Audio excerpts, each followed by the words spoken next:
Mes chers amis, nous allons commencer, si vous voulez bien. Déjà, je dois vous féliciter, vous êtes une gueule. Ou alors, vous êtes peut-être les plus endurants. Et vous avez sûrement un gène, voire éventuellement, on peut dire que l'environnement, l'épigénétique, c'est-à-dire moi en particulier,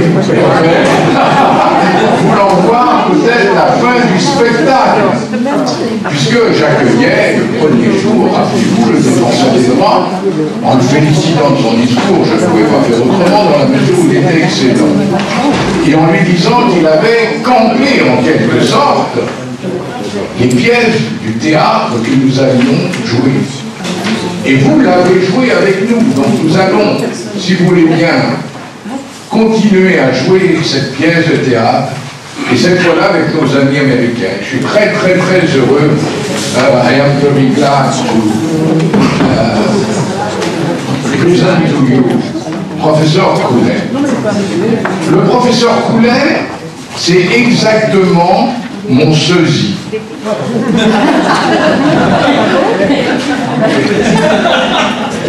Photo, s'il vous plaît.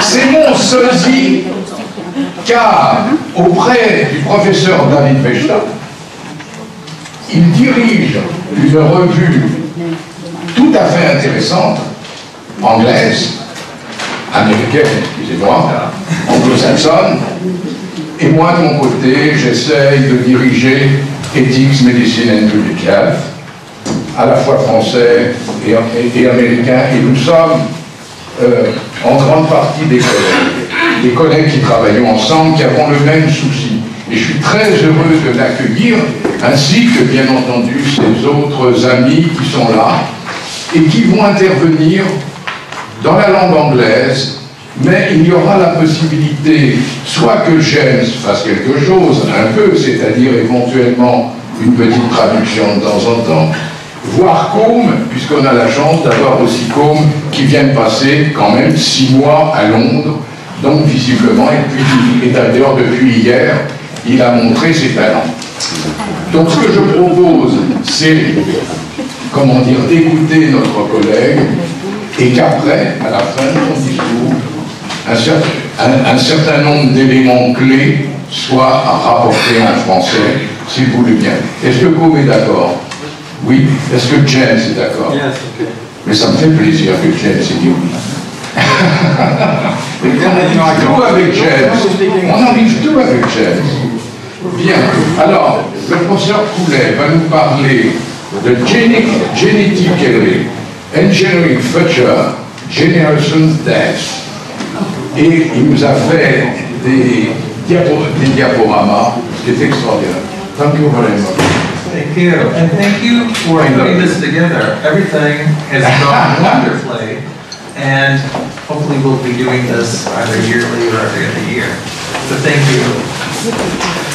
Now, for those of you who haven't encountered American professors before, we're incompetent. We're endearingly incompetent, but let's not forget the fact we're incompetent. As you can see, I already have a misspelling on my, I can't even spell the word university. And so, please forgive me for any little mistakes I make. The big ones, those are the ones that I take responsibility for. But, oops, what did I do wrong? See? Demonstration. I don't know. In November 2018, Dr. Hay announced to the world that he had genetically edited the DNA of several embryos and then implanted at least 2 of them into women. As of now, Hay stated that the twins had been successfully delivered and another woman is currently pregnant with a CRISPR genetically altered fetus.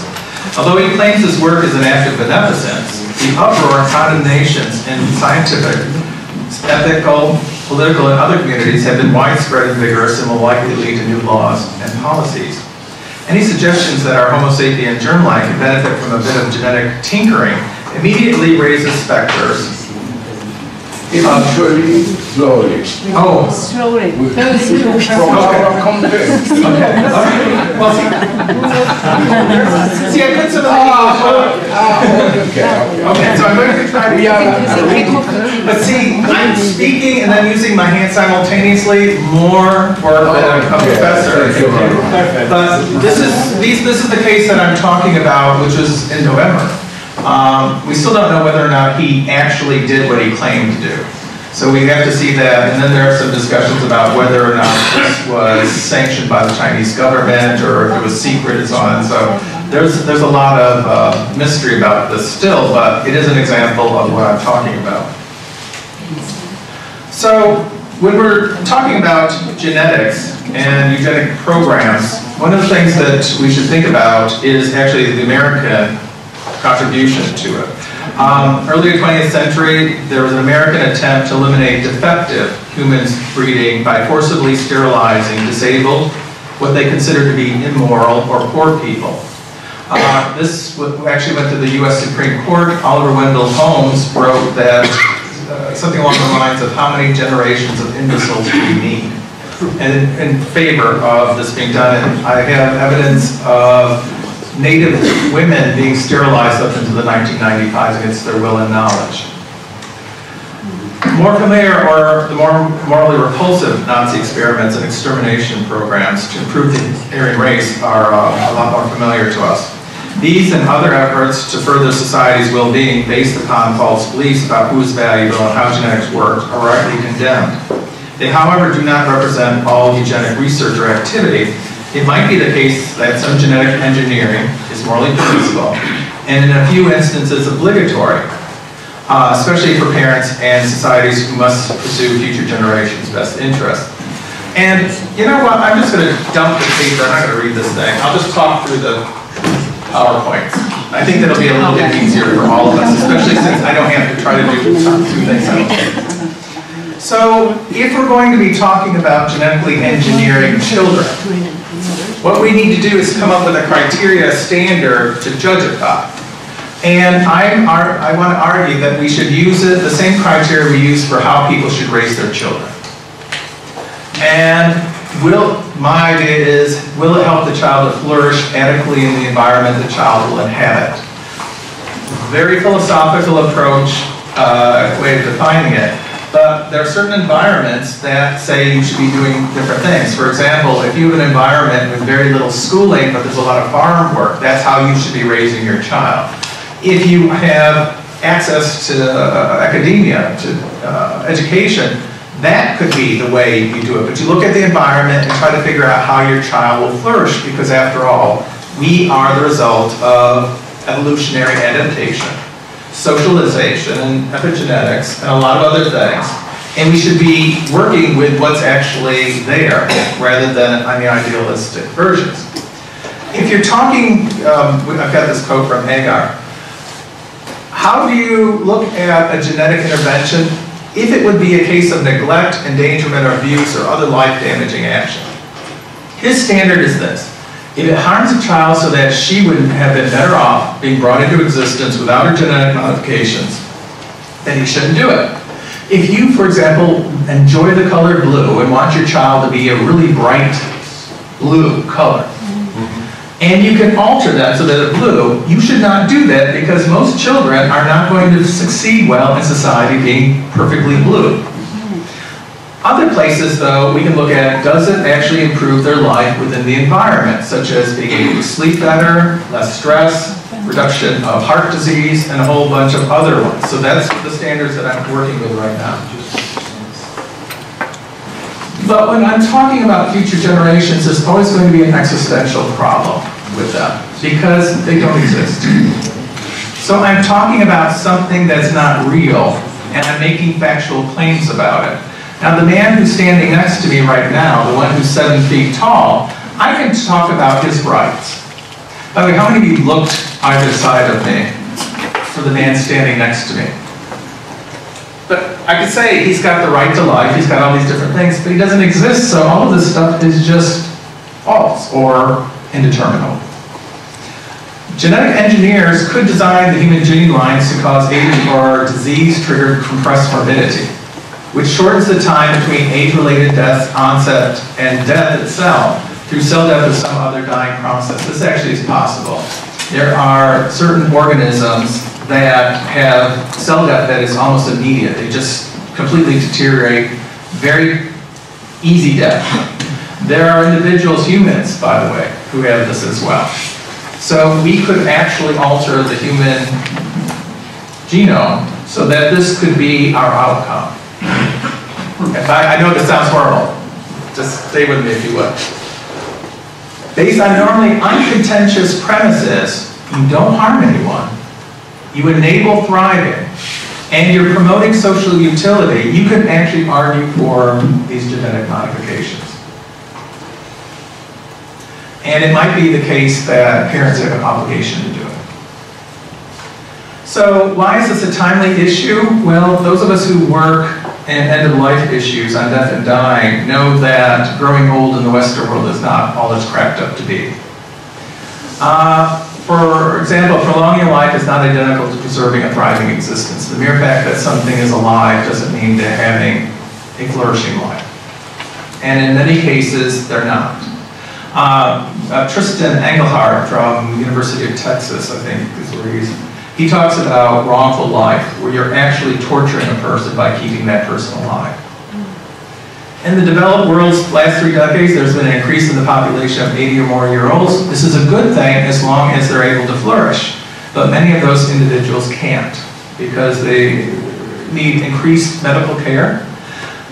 Many of them will end up in nursing care or away from the home, and they have made it clear they do not want to be in a nursing home, they do not want to die there. The ever-increasing number of elderly dementia cases with their attendant issues, I don't know if any of you have personally experienced this, but it is not something that you want anyone to go through, especially the caregivers, who have to basically sacrifice their lives to take care of someone who used to be much different. Continued resource problems for those directly involved as well for society.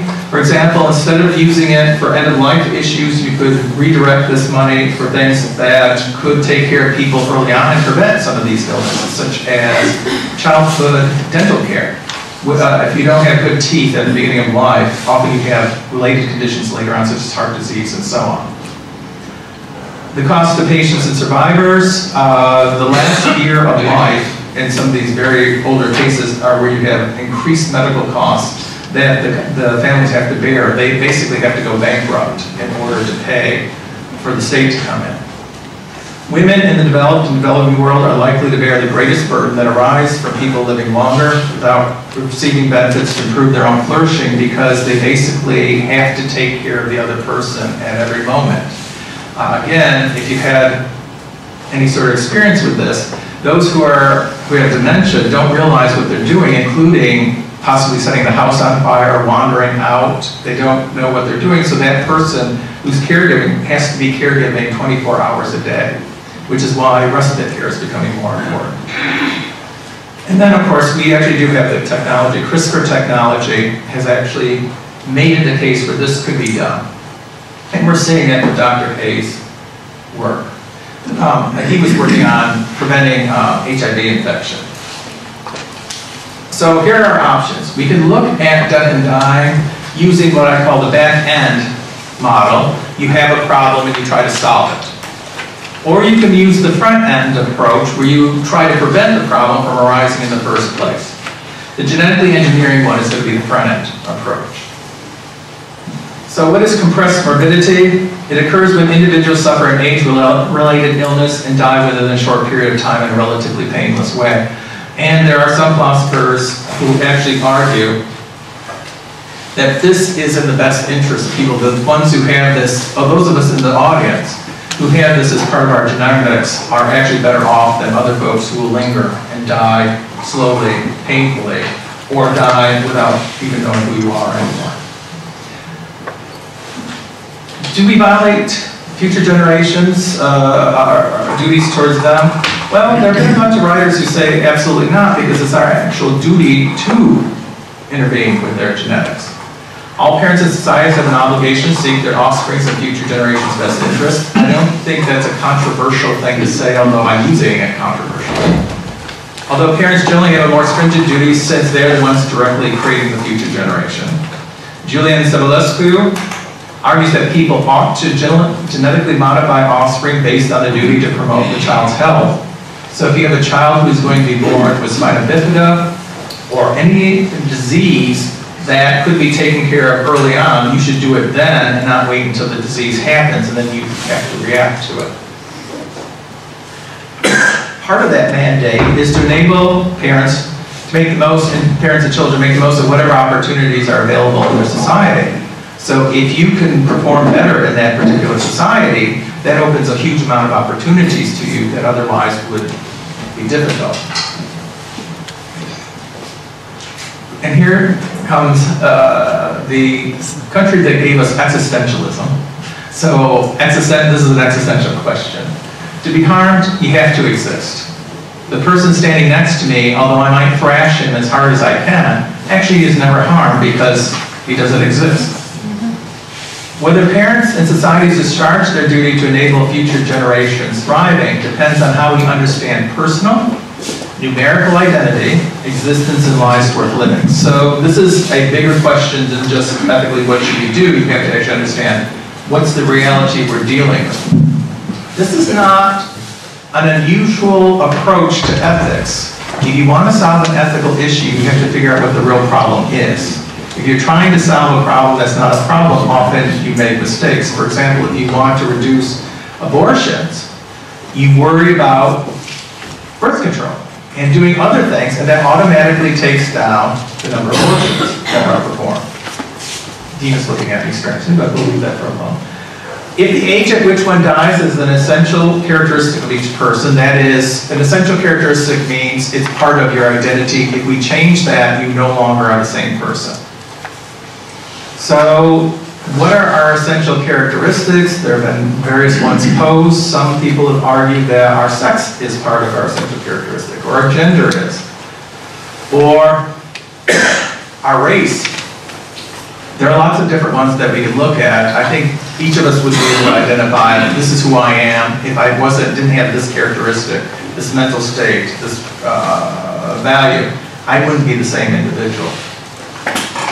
So is death an essential characteristic of a person?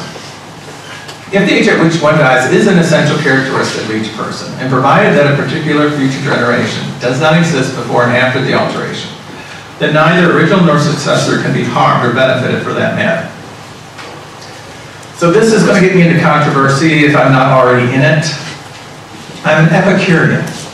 Epicures argue that death does not harm the person who dies. Why? Because in order to be harmed, you have to continue to exist. Since death removes that individual, it's gone. There's nothing to be harmed. There's a new entity that comes into existence, a corpse, but that's not you. So you are the psychological person with the body. After death, it's a body. And I'm not going to speculate where you go after that.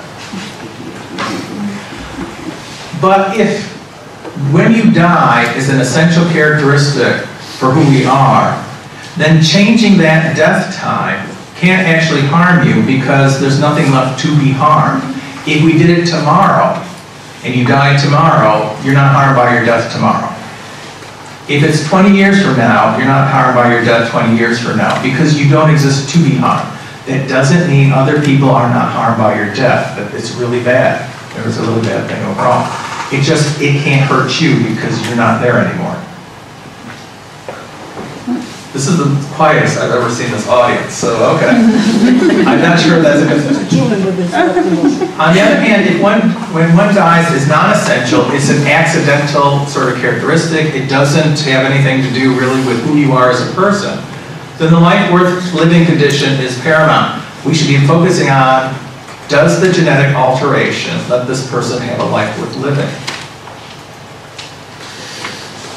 So, future generations who have been genetically engineered cannot be injured.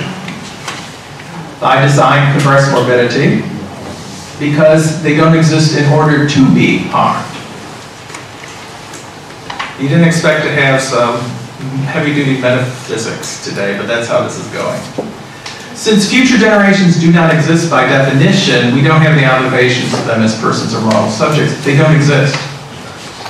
Who do you have moral obligations to? The people sitting around you, yourself, the ones you care for, the people who actually are real, who are existing entities. So future generations don't exist. We'll have to talk. So how I'm going to be able to do this, because this has been a problem in figuring out what our duties are to future generations, and I do think we have duties, but because we have to leave the world at least halfway decent for them to exist. How do you get past this problem that's a reality? And remember, in science, it's nice to talk about fantasy, but science is about reality, so you have to deal with what's real. And they don't exist. So my suggestion is to use future generation, treat them as if they do exist. Give them what Alexis Mignon said is a zozyme. So not a zyme, which means actual existence, but zozyme, which is a pseudo-existence, is the best way to translate that. As long as doing so makes pragmatic sense. So we don't do it all the time. Sometimes it's required, sometimes it's not. So I'm going to go through the different possibilities here of how this would work. If the genetically modified and unmodified entities are raised in essentially the same environment, they will be numerically identical. That is, if doing gene changes, the one before the gene change, the one after the gene change, they're identical to each other, they're genetically identical except for this one characteristic change. What can alter them is their environment. So if you've got one that's raised in the same environment, has the same genetics, these are numerically identical, they're the same thing. Deciding whether genetically engineering compressed morbidity is permissible or duty has to depend on what life the resultant person will be able to have. Death does not harm the person because that being no longer exists to be injured, as Epicurus recognized. In addition, even when alive, genetically engineered future generations are not injured by dying sooner rather than later, as I've already explained. You cannot be injured by your own death because you're not there to be injured by it. Now, there's some work with extending the notion of personhood and identity outward, but that's a different thing for right now. I'm just talking about you as a psychological person. When comparing the life values of programmed death and natural individuals, which means we are comparing two legal fictions, these don't exist.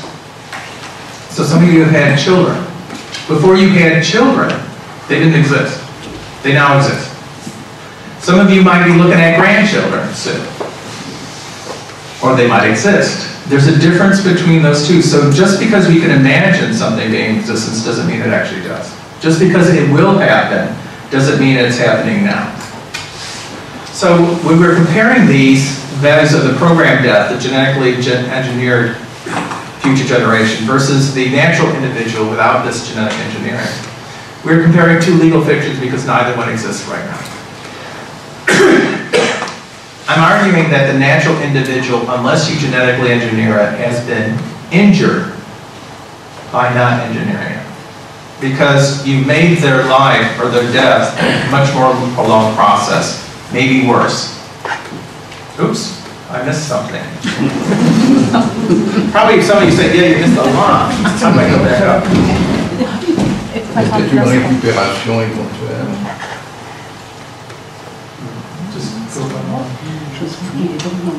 Parce que chaque fois, il suit, il suit, il y a It's missed. What happened to the first part of my PowerPoint? I mean, there's a huge amount of my PowerPoint gone.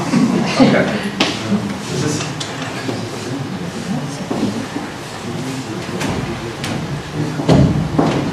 Ça l'a dit, hein? Ça, il a passé aussi. Ça, il a Okay. I still think there's a slide missing from that. Cool. Do I have any time at least for a question or two? So, would it be alright if somebody else Beginning by transition,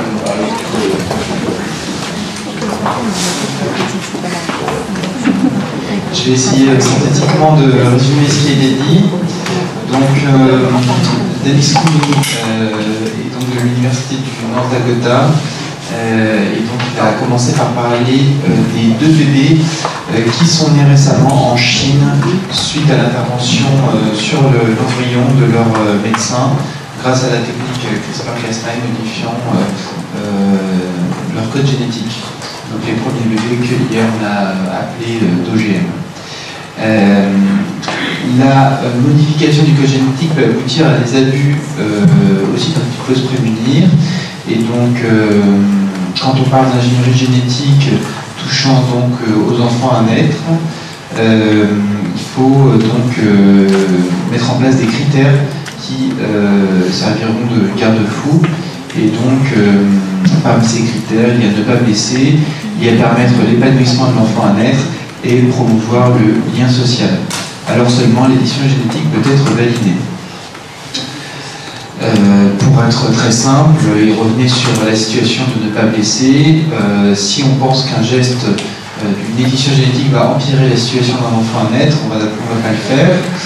Mais par exemple, il y a 2 situations dans lesquelles l'édition génétique sera déconseillée, puisque par exemple, si je veux changer la couleur des yeux de mon enfant, a priori ça ne va pas le blesser, ce sera peut-être même, à mon avis, mieux pour lui.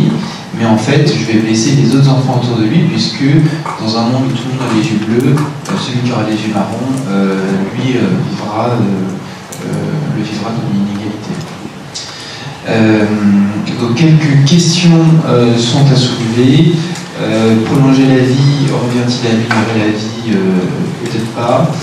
Il y a de plus en plus de personnes qui sont très âgées et on est dans un monde où les familles ont de plus en plus de mal à les prendre en charge elles-mêmes. Il y a arithmétiquement, avec l'augmentation du grand âge et l'augmentation du nombre de démences, qu'il faut savoir prendre en charge. Et il y a un coût à ces techniques génétiques, à la fois pour le patient et à la fois pour le survivant, qui rentre évidemment dans l'équation. Donc on a 2 options face à la question de l'arrivée de l'ingénierie génétique, c'est réagir ou prévenir. Et donc là... Before you go any further, are these just questions from online? Or I'm just... He's reading the slides in French. oh, okay. Translating. Just a smoke. He's reading the slides in French. Oh. But what they can do, because the slides were very straightforward. I mean, the voice cat is... No, I thought I was asking questions. I was waiting for the question mark. Okay. Et donc chaque génération a le devoir de chercher le meilleur avenir pour la suivante. But you can't know what he's reading. That's right. That's right. So that's... On pourrait penser que les parents devraient faire tout ce qui est en leur pouvoir pour corriger les erreurs génétiques qu'ils portent éventuellement pour transmettre un meilleur patrimoine génétique à leurs enfants. Mais donc, Denis posait même les questions suivantes, comme est-ce qu'on blesse vraiment, est-ce qu'on porte atteinte vraiment à un être, lorsque cet être n'est pas né, donc qu'il n'est pas une personne. Et est-ce que cette modification génétique, ensuite, dans sa finalité, va permettre d'améliorer sa fin de vie, puisque ce qui est le plus encombrant, embarrassant, difficile à gérer avec le grand âge, c'est donc la gestion non pas de la mort qui est un moment immédiat, mais la gestion des comorbidités, des morbidités qui apparaissent avec le temps et qui peuvent se cumuler en fin de vie. Donc pour lui, donc la souffrance devant la mort restera la même, quelle que soit l'édition génétique. Ce sur quoi on doit travailler, c'est évidemment diminuer la morbidité associée à la fin de vie. Et donc, il a évoqué même l'idée que on parle de générations qui n'existent pas encore, on parle d'une mort qu'on ne vit pas encore, donc on parle de fiction. Et sur une de ces diapositives, il notait que puisque nos générations futures n'existent pas, je pense que nous n'avons pas de devoirs moraux envers eux, chose qui peut être débattue. Je laisse la parole à l'Assemblée. Moi, je pense qu'il y a, I think there are 2 things that you have to make clear. What are the last slide, the dernier, could you go back to the last 2 slides? Vous pouvez retourner à la dernière. Voilà. Arguments for engineering. OK? Très vite. Allez-y. Si génétiquement un peu modifié ou non modifié des entités qui sont là et essentielles pour l'environnement, cependant, ils ne sont pas numériquement identiques. Qu'est-ce que ça veut dire? What does that first line mean? You mean if an argument or if The first line, what does that really mean? If the genetically modified and unmodified entities are raised in essentially the same environment, however, they are numerically identical. So this is where you have an entity that is genetically, let me do it this way, it's not going to be very helpful, but there's only one pen. So if I put the pen here and the pen here, there's just one pen. In order for me to have two pens, I'd have to have them in different space-time. So with the genetically engineered entities, you can genetically engineer it so it has that compressed morbidity, or it could be left alone. Whatever the genetic code is, that's what the genetic code is. So I need that to start off with numerical identity, but that's not sufficient. Environment also is required, because if I had two twins and I moved one, say, to France, versus somebody who is living in Latin America, and they're in vastly different classes and so on, you're not going to get identical people. There will be similarities based on the genetics, the genetics and so on, but not all the way through. So how do you maintain numerical identity? You have to have certain features, certain things that have to happen to them internally and externally. That's what the first one means. This is the impact of epigenetics. Yeah. Epigenetics on that. Yes. To send some people in space, microgravity is different, change it longer. Yes. The time span for some things, some function, the people return on the Earth are completely different on the other three. No, exactly right. The thing I have to do in order to talk about harm is I have to keep the two entities sufficiently alike so that it makes sense. If they're not the same entity, I can smash this pen, but the one in my briefcase remains completely untouched because they're two different entities. And by the way, I realize how hard this is of an idea to deal with, but we make, as I said, a lot of illusions about future generations. They don't actually exist, so we're talking, usually we want to talk about facts. Facts are what backs up truth and falsity. But there's no truth to this because these facts do not exist as of yet. On peut peut-être demander au professeur Dana Davis, est-elle là? Oui. Oh, she's right there. Professeur Dana Davis. Thank you very much. Thank you. And I'll be around if anybody wants to yell at me later.